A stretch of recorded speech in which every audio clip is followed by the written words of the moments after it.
Petite question rapide. Combien de fois cette semaine as-tu dit à ton enfant calme-toi? 5 fois, 10 fois?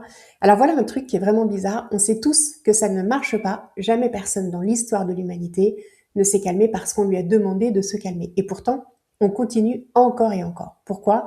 Parce qu'on ne sait pas quoi faire d'autre, parce qu'on panique un peu aussi, parce qu'il faut bien dire quelque chose. Alors aujourd'hui, je vais te parler de ce qui se passe vraiment dans ces moments de tempête et te donner une autre piste plus efficace et moins épuisante. Alors déjà, qu'est-ce qui se passe? Eh bien, le cerveau de ton enfant, pendant une crise, c'est un peu comme une maison en feu.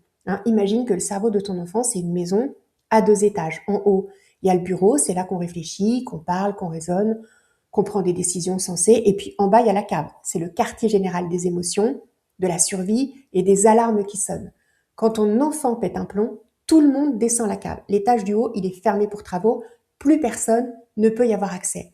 Alors quand tu lui dis explique-moi avec des mots, qu'est-ce qui se passe, etc., eh bien c'est comme si tu criais à quelqu'un dans une maison en feu et tu peux me faire un rapport détaillé de la situation? Ça marche pas.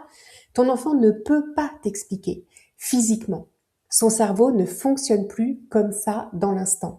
On a tous cette croyance un peu magique, si on trouve les bons mots, que la crise va s'arrêter. Alors on parle, on explique, on argumente, on rappelle la règle, on essaie de se raisonner. Et ton enfant, en fait, il entend comme un bruit de fond lointain, comme si tu parlais sous l'eau.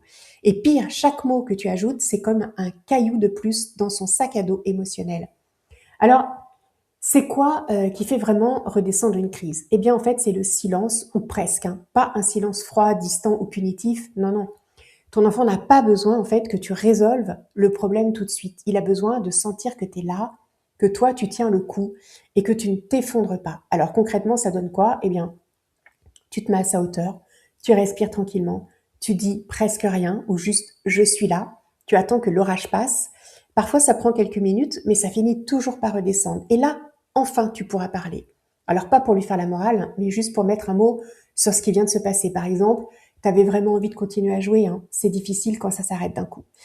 Parce que là, ton enfant peut l'entendre. L'étage du haut est à nouveau accessible.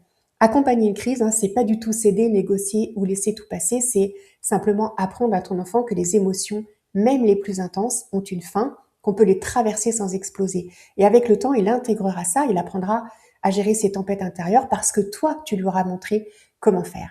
Si tu veux aller plus loin, j'ai créé un guide pratique pour tous les parents qui en ont marre de répéter 50 fois la même chose, de crier alors qu'ils ne veulent pas, ou encore de culpabiliser le soir en se couchant. Dedans, tu trouveras des outils concrets. Il est quelque part autour de cette vidéo et il est offert, alors profites-en.